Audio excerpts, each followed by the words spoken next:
Vrindavan and to follow the footsteps of pleasure. But what does it mean to really reach Vrindavan and stay in Vrindavan? One point can be made. Один как-то вопрос, который можно поднять перед этим. Without chanting the pure name, без воспевания чистого святого имени, you can hardly expect to be living in Vrindavan outside of Vrindavan. If someone doesn't have a purified attachment to the Dham, or someone has not realized the Sarup of Krishna in the name, then you can hardly think that you would be carrying within your heart the Sarup of the Dham. Если мы не достигли этой стадии чистого повторения святого имени, если мы не реализовали сварупу Кришны, it's very likely that someone who's not chanting the pure name, in other words, he's chanting a semblance of Nam, so he has a semblance, just like he hasn't had a real pure experience of Nam. So practically all his devotional experiences will be basically semblance. Точно так же, как человек, который повторяет Nama-Bhakti, который не успевает чистое святое имя, как он воспринимает святую Дхамму и то, как он может о ней так линию. И в общем говоря, любой наш опыт сознания Кришны на стадии воспевания Nama-Bhakti, even if the devotees come to the Dham, даже если преданный приезжает к Дхамме, but if he's not chanting any more than the semblance of Nam, но если этому он не повторяет более чем Nama-Bhakti, then you could hardly think that his experience of the Dham is more than a semblance of the genuine experience of the Holy Dham. Едва ли можно ожидать, что его опыт от общения со Святой Дхаммой это нечто большее, то есть это какое-то реальное восприятие Святой Дхаммы, это всего-навсего лишь тень. So sometimes we hear how it is that you're supposed to come to Vrindavan, recharge your batteries, so to speak. И очень часто мы слышим такие наставления, что мы должны приезжать во Вриндаван, чтобы подзарядить свои духовные батареи. And then leave the Dham to bring the Dham atmosphere for the benefit of others. И уезжать из Дхаммы, чтобы уводить из Дхаммы атмосферу и настроение Дхаммы. You know, that wherever a devotee goes in this chanting holy name, or engaging in devotional service, that the Dham's atmosphere is recreated for the benefit of others.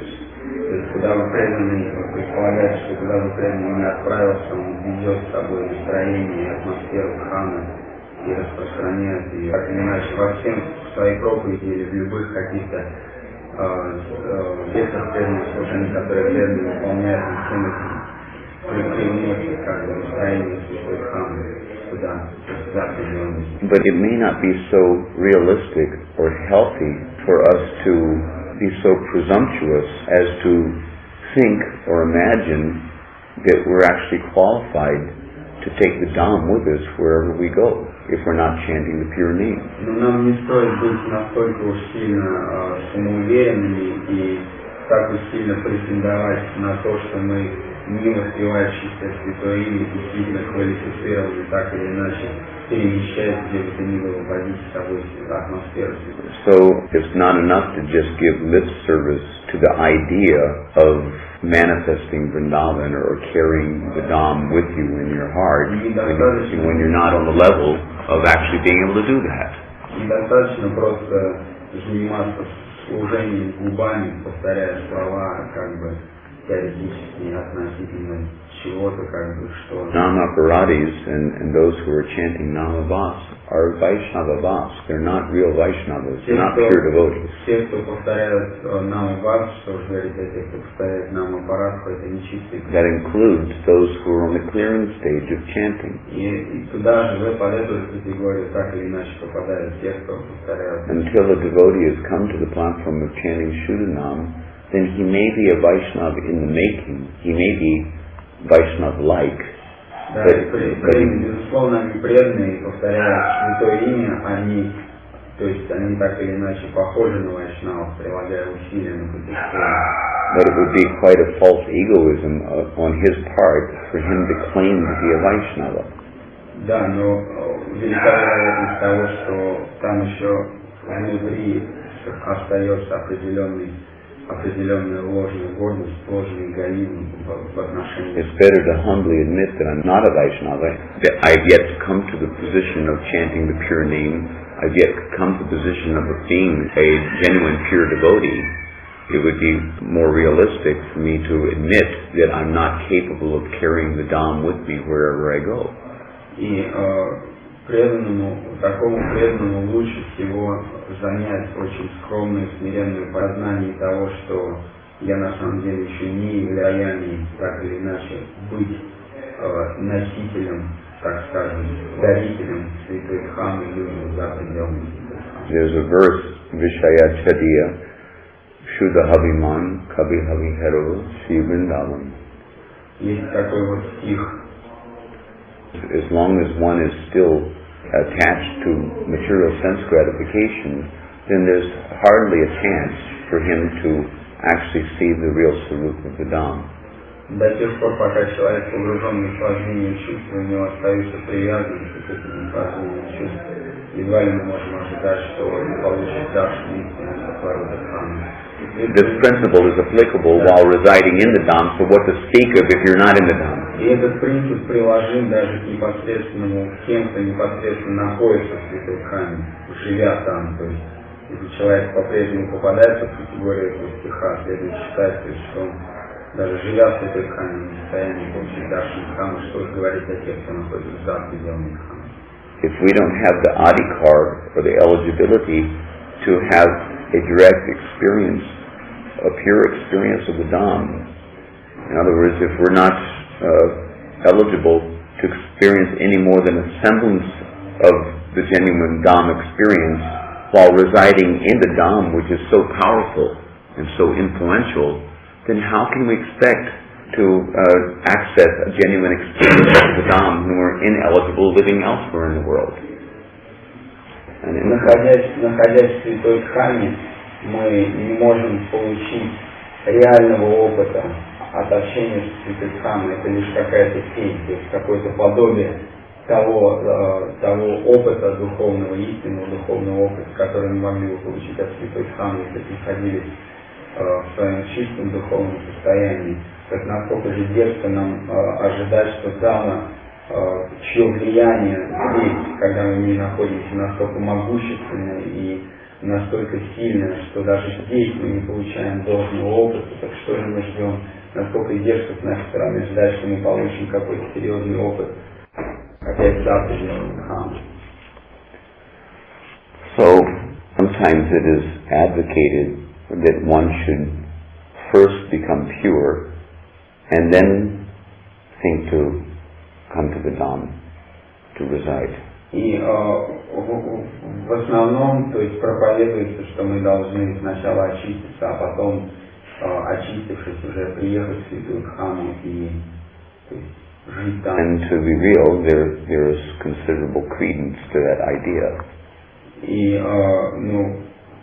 И по правде говоря, есть определенный смысл и определенная правда вот в этих такой позиции. But there's some things along those lines to consider.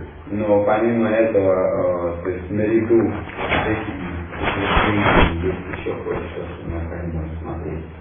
First of all, there's pure, more pure, and most pure.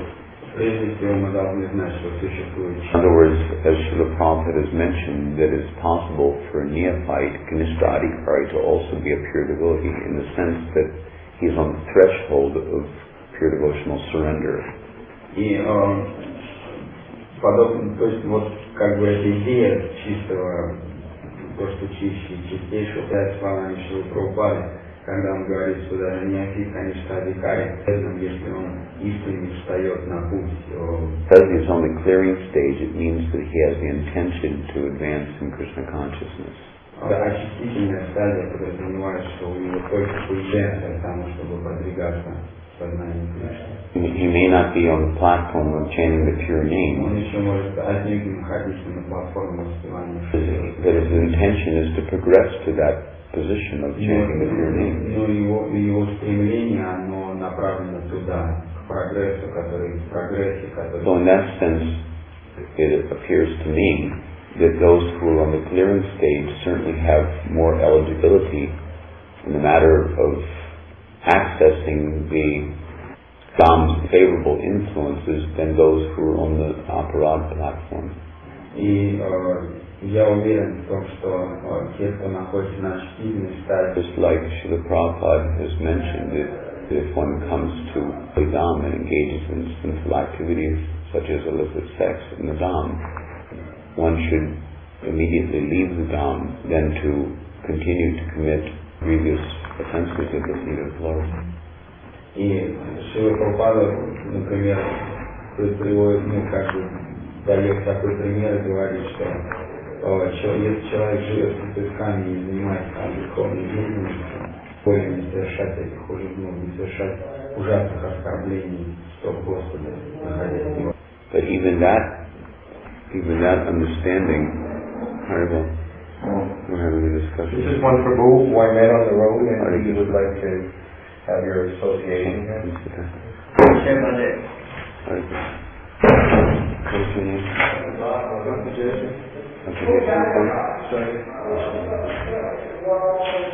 We're discussing a question about the validity of taking up residence in the Dham.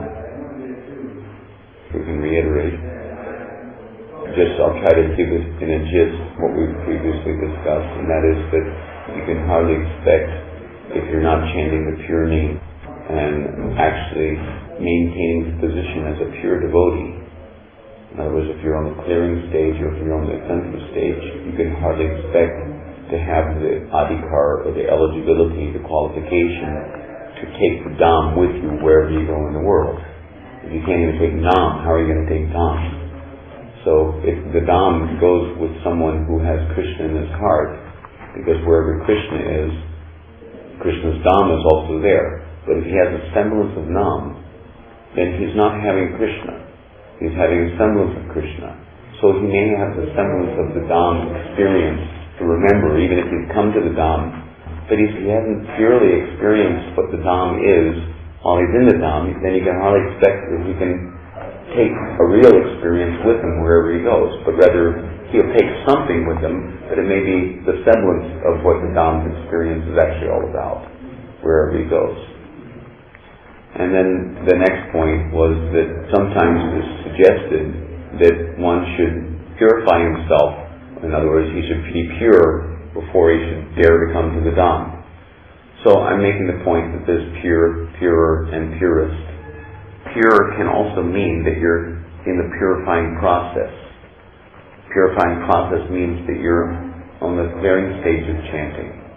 You're not chanting the pure name. Or even though you're chanting Nama-Bhas, even though you're still considered as Vaishnava-Bhas, and even though you won't be eligible to have any more than an Abhas experience of what the Dham is, still you have more eligibility to approach the Dham to gain the benefit of residing in the Dham than those who are committing offenses against the holy name of the Lord by committing sinful activities on the strength of chanting or whatever. And then I made a point that Srila Prabhupada has instructed in one purport that if someone is committing sinful activities in the Dham, particularly committing illicit sex in the Dham, then he should immediately leave the Dham than to continue to commit grievous offenses at the lotus feet of the Lord. But then I was going to make a side point concerning that. We're up to where we are in our conversation now. That first of all, Srila Prabhupada has mentioned that in one purport, but in another place, in terms of his instructions that he gave to one Bhakta Richard, who happened to be residing at where Prabhupada called as Narakund, instead of Radhakund, Prabhupada advised him that he should never leave the Dham. И вот продолжение вот этой идеи Шрила Прабхупады относительно того, что в другом месте, например, Шрила Прабхупады есть свидетельство Бхакти Ричард, который жил как раз на такой Наракакунте. From reading various scriptures, it seems that there may certainly be a good reason for Srila Prabhupada instructing like that, even though he was perhaps considered to be an offender in some way or another. I don't know Bhakti Richard, so I don't know his various idiosyncrasies about his person, but even if he was considered as an offender, Prabhupada said that he should continue. Even the offender means he's living in what Prabhupada said, Narakun, must be doing something wrong somehow. But he is advising him not to leave Vrindavan, but to try to remain here for the rest of his life, live and die in Vrindavan. И вот несмотря на то, что этот Бхакти Ричард, Aindra Prabhu, очевидность того, что он так или иначе занимается, там выгнать его из Святой Дхамы, Прабхупада отнюдь, он дает ему совет оставаться в Святой Дхаме и не покидать пределы. According to Shastra, it is told that offenses which are committed in the Dham cannot be rectified anywhere else in the world. Согласно шастрам, оскорбления, которые совершают в Святой Дхаме, они не могут It's just like, just to give you the basic idea, that say one day you don't chant your rounds. Просто такой общий простой пример. Представьте, что один день вы не повторяете свои другие дхамы. So you're not chanting your rounds means in the Dham that you've missed chanting 16 rounds. То есть не прочитав, не повторив свою джапу, свои 16 кругов в дхаме, то есть так выглядит in the dham. Yeah, in the Dham. If you've missed chanting your 16 rounds in the Dham, если вы пропускаете свои 16 кругов в дхаме, то что это? then it appears that you've missed chanting your 16 rounds. То есть кажется так, как будто вы просто не прочитали свои 16 кругов. But because the devotional service which is done in the Dham is 1,000 times amplified than devotional service anywhere else in the world, the basic magnitude of what you've missed is equivalent to missing 16,000 rounds anywhere else in the world. So for you to make up for the 16 rounds that you missed in Vrindavan anywhere else in the world would mean that you would have to chant 16,000 rounds to make up for the 16 rounds that you missed in Vrindavan. So what is the likelihood of being able to accomplish that? И, то есть, ну, как бы, на первый взгляд это выглядит так, как будто мы просто не прочитали свой шов, но если принять во внимание тот факт, что любое преданное служение, как бы, тенденцию увеличиваться в 1000 раз, то мы должны, если мы осознаем, что не прочитав свои 16 кругов, мы не повторили в действительности шрини, это у нас займет покрыть потом свой должок, который мы здесь. Aside from that, the benefit of living in the Dham is eternal, whereas the reactions to offenses committed in the Dham is temporary. И помимо всего этого, мы не должны забывать о том, что благо, которое мы получаем от жизни в Дхаме, оно вечно без оскорблений, делать в Дхаме и делать в него. Furthermore, one who has the good fortune of dying in the Dham is absolved of all of his offenses to the Dham. И еще дальше, если мы посмотрим, можем принять, кто просто умирает в Дхаме, он автоматически очищается. So, even though it's a fact that it's preferable to be pure, to have the fitness to properly get the best advantage from residing in the Dham. Поэтому, разумеется, то есть это факт, что значительно благоприятней так или иначе приехать на постоянное место жительства в Святую Дхаму, уже будучи чистым. In certain respects, it's better to live in the Dham, committing offenses, and at least getting eternal benefit that one gets by breathing the air, drinking the water. With every step, one gets the benefit of going on Tirtha Yatra to 64 million tirthas in the universe, and so many other benefits are there just by residing in the Dham. At least one who continuously resides in the Dham is constantly engaged in one of the 5 primary Panchanga Bhakti of Dham Bhakti.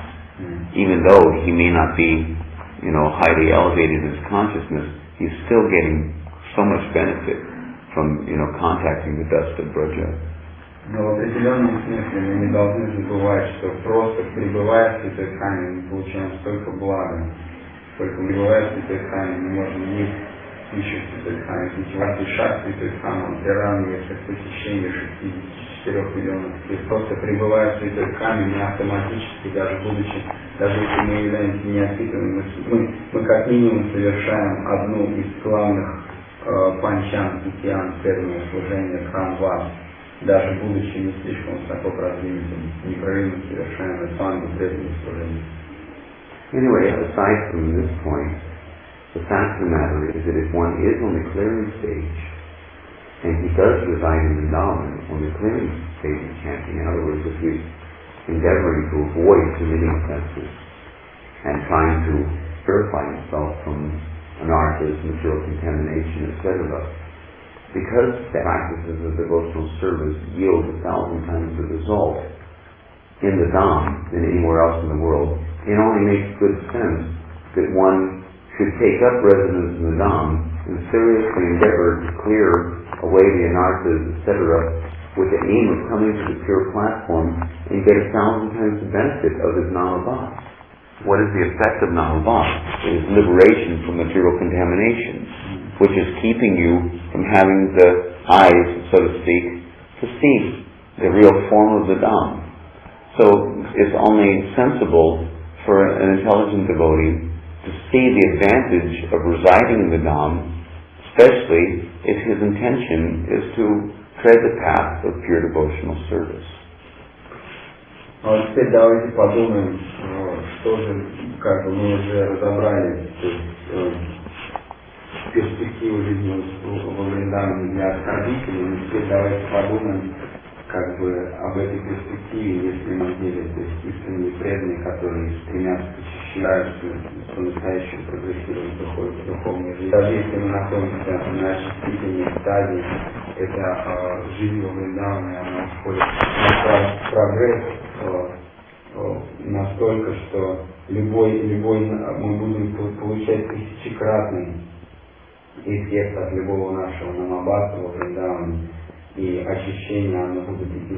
Любой разумный преданный, он найдет для себя, он найдет так или иначе смысл и осознает важность общения со святой Дхамой через мы очищаемся от анархии материального света.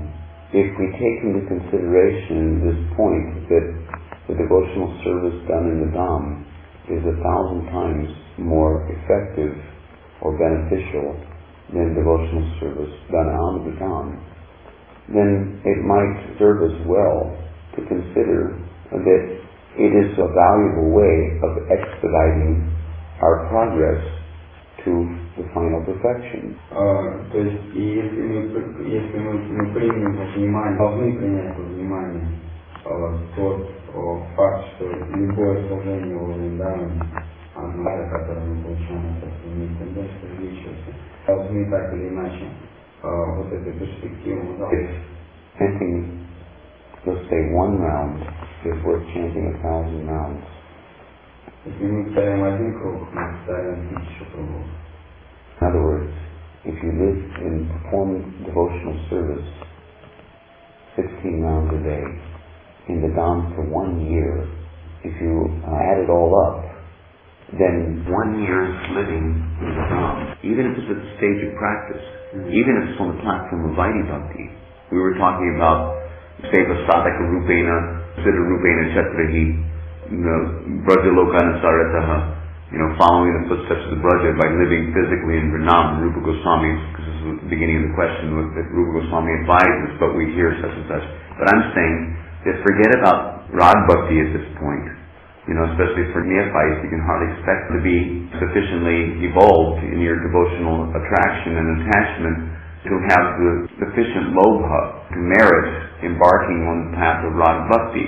But even we consider Vaidhi Bhakti and the benefits of engaging in the Vaidhi Bhakti programming, if you take it all together, then you're chanting 16 rounds a day for 1 year in Vrindavan is equivalent to chanting 16 rounds a day for 12 lifetimes anywhere else in the world. И вот теперь давайте посмотрим, что получается, если мы живем во Вриндаване в течение года, и повторяем 16 кругов. Даже находясь на платформе Вайди Бхакти, мы не говорим сейчас о Рага Мара, которого Рупа Госвами описывает в этом стихе, мы говорим, даже это приложимо даже к неофитам, у которых еще должная логика в сердце не пробудилась, которая позволит им практиковать бхакти на платформе Рага Марга, следует по стопам вечных спутников Кришны. Даже на платформе Вайди Бхакти, если преданный живет и выполняет все то же Вайди садхана, который он совершает назад, или выполняет в течение года во Вриндаване, своих 16 кругов Харинама Джапа во Вриндаване, можно сказать, что он повторяет столько же. То есть результат и эффект от этой практики одного года во Вриндаване будет эквивалентен. What is the purpose of Vaidhi Bhakti? В чем цель Вайди Бхакти? Vaidhi Bhakti is there for the purpose of forcibly redirecting your misdirected rod toward material gratifications or material sense objects to Krishna conscious sense objects, so that your egoism becomes purified by seeing yourself as relative to the absolute instead of seeing yourself as relative to the relative world of Maya. Цель Вайди Бхакти заключается в том, чтобы насильственным образом переключить чувств с объектов материального наслаждения в сторону объектов, связанных с сознанием Кришны. Иными словами, процесс Вайди Бхакти позволяет изменить свой эгоизм, свое самоотождествление в сторону, то есть почувствовать себя родственным к абсолютной истине, а не родственным к каким-то объектам чувств. Цель Вайди Бхакти. So at least logistically speaking, we should think in terms of the vast benefit that one can get, that your egoism should become purified by that, if you're at least on the clearing stage. И мы можем посмотреть, что насколько этот процесс будет более могущественным, если хотя бы в течение года мы будем. Разумеется, мы должны быть, по крайней мере, стараться быть, по крайней мере, на очистительной стадии. Then the discussion of how the Dhama's influence helps to create for sincere. Everything depends on sincerity anyway. И в любом случае, это зависит от искренности. If you're sincere, or at least relatively sincere, then the Dhama's influence can very easily create that attraction toward Braja Leela, towards the beauty of Vrindavan, towards the selfless quality of devotion of the Brajvasis, etc. The Dhama's influence has its power, which is undeniable. И это время может куда большее благо принести нам, чем 12 жизней за пределами, потому что для искреннего человека все зависит, все упирается в искренность. То есть для искреннего преданного, или по крайней мере для искренности она как бы по-разному, в разной степени может проявляться, насколько меньше. Но даже для более или менее искреннего преданного, который стремится, Дхама, она может так сильно повлиять на него, что как раз та необходимая искра, которая нам нужна для того, чтобы привлечься к Дхаме. То есть мы должны, Дхама, она изменит наше сознание, мы будем привлечены к ней, к Враджа Лиле, к Кришне, к преданным, мы будем вдохновлены настроением преданных. Дхама есть, это могущество, она ужасна все это. The last point, because it's getting late now. Yes, последний шаг. We can maybe have a little more conversation tomorrow. Мы, может быть, завтра можем продолжить. If required. That is that although one should make every endeavor to avoid committing offenses in the Dham, still one should not be so hung up about the possibility of committing offenses that he doesn't even make any venture to take advantage of it. Venture means endeavor. He doesn't try for it.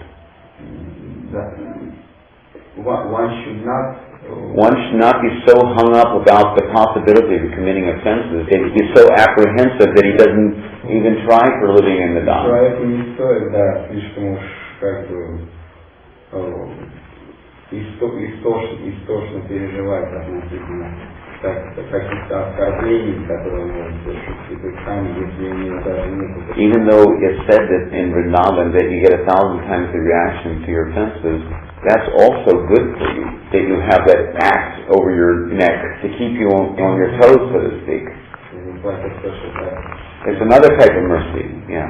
То есть даже тот факт того, что любое оскорбление приносит тысячекратные реакции, любое оскорбление приносит тысячекратные реакции, в определенном смысле это такой специфическая форма милости, когда нож, большой нож мачете зависает над нашей головой, и мы должны прилагать усилия для того, чтобы оставаться на голове.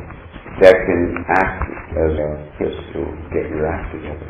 И это может послужить так или иначе определенным. Kind of like forces you to make advancement. И это будет подталкивать как-то нас, заставляет нас совершать определенные. And even if we find that because after all, we're walking, talking offenses personified. Помимо всего этого, просто-напросто ходящие туда-сюда, болтающие, ходящие оскорбления собственной персоны.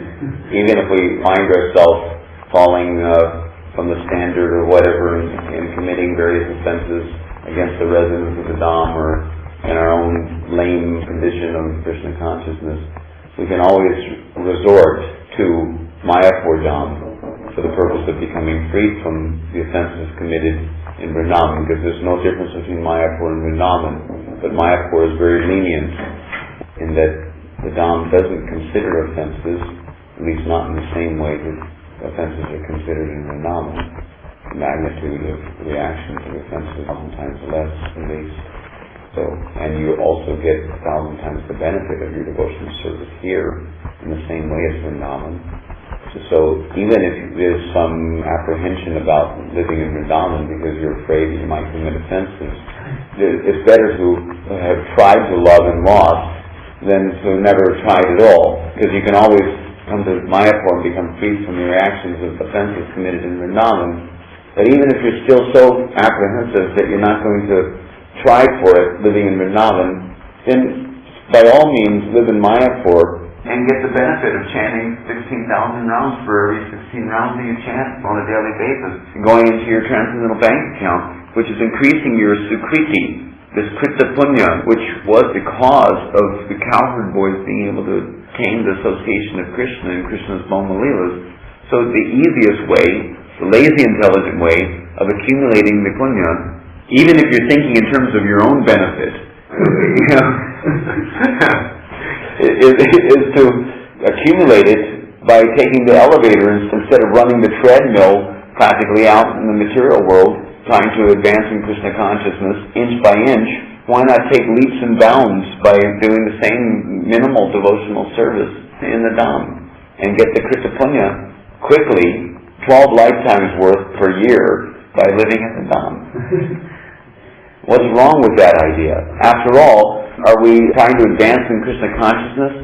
Are we trying to get prema for our own benefit? Or are we trying to get prema for the pleasure of Krishna? In other words, to assist the devotees of Lord Chaitanya, to assist not only external affairs for the benefit of others in terms of saving fallen conditioned souls, but there's also a consideration of the benefit of others in relationship to the eternal associates of Krishna.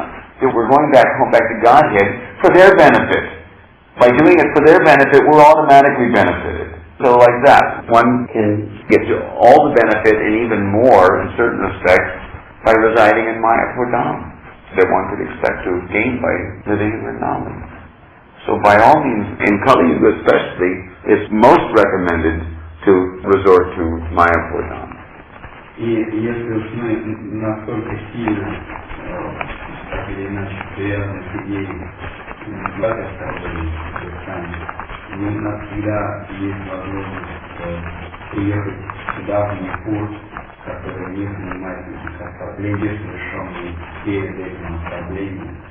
И если мы по-прежнему имеем тенденцию совершать оскорбления во Вриндаване, тогда мы вообще должны поселиться в Манипуре, который не принимает оскорбления, так как их принимает Вриндаван. То есть какая-то тысячекратное благо мы по-прежнему получаем, стараясь здесь. И то есть разумный человек, он может принять эту идею, то есть, что, скажем, на русский дословно переводя, процесс, так сказать, ленивого интеллекта. Просто поселившись в святой Дхаме, мы каждый год совершаем прогресс, который мы видим. Здесь мы можем совершать этот прогресс. И даже если кто-то обвинит нас в том, что мы делаем это для своего собственного, разве мы вообще изначально стремимся к стремлению себя? Наше стремление к духовному прогрессу должно быть направлено вот на это, и не будет эгоистичным или что-то еще. То есть мы проповедуем для людей этого мира, но и духовный прогресс совершать же не для себя, но для них. Это не эгоистичное желание. So both internally speaking, in terms of living for the benefit of others, meaning living for the benefit of Krishna's eternal associates by assisting them in their leelas, practicing that principle in Raganuga Bhakti, and also by expressing that externally, expressing the desire to satisfy the associates of Krishna, namely Radharani and Sakhis and Gopis and cowherd boys, etc., by assisting Gauranga in his external mission to save fallen conditioned souls. Both of these can be 1,000-fold effective when performed in the Dham. Рассматривая как внутренний аспект жизни в Дхаме для блага других, как важен, пытаемся следовать по жизням Кали-юги, мы должны... It's not that there's no such thing as living for the benefit of others in the Dham. Поэтому не верь, что жить в Святой Дхаме не на благо других. In Chaitanya Charitamrita, in one purport, Prabhupada says that higher than living in Vrindavan, higher than living in the Dham for one's own personal benefit, is to leave the Dham for the benefit of others. В одном комментарии Читания Чаритамрити Прабхупада покинуть Вриндаван ради блага других, она гораздо выше идеи, чем жить во Вриндаване ради... It stands to reason that if devotional service done in the Dham has 1,000-fold the effect, then living in the Dham for the benefit of others is going to have 1,000-fold the effect than leaving the Dham for the benefit of others. Но принимая во внимание факт, что любая деятельность во Вриндаване приносит тысячекратное благо, мы должны понимать, что жизнь во Вриндаване ради блага других, эта идея жизни во Вриндаване ради блага других, она выше жизни за пределами Вриндавана. So by all means, practically from every angle of vision, it's most advantageous to live in Mayapur Dham. And also Vrindavan. Поэтому выше, как бы, с любой точки зрения, это в высшей степени ясно, жить в Майпур-Дхаме. Я вот не перевел с предыдущего, в Майпуре, то есть в высшей степени благоприятно жить в Майпуре. Даже во Вриндаване тоже мы можем жить там. Prabhupada Saraswati Thakur, in one shloka, in one of his books, he says that if your guru instructs you not to live in Navadvip, then he is not your guru. В одной из своих шлок Прабхупада Сарасвати Прабху, он говорит, что если... In the next shloka, he says that living in Navadvip in of itself constitutes the satisfaction of guru. А в следующей шлоке он говорит, что просто жизнь в Навадвипе, она рассматривается уже как полное удовлетворение гуру. So anyway, you've heard what is Aindra's opinion about the whole question. Вот вы услышали теперь мнение Aindraы относительно всего этого. And I think if you have any intelligence at all, you should be able to draw a conclusion. И если у вас есть хоть какой-то разум, вы должны быть способны определенно, со здравым смыслом вынести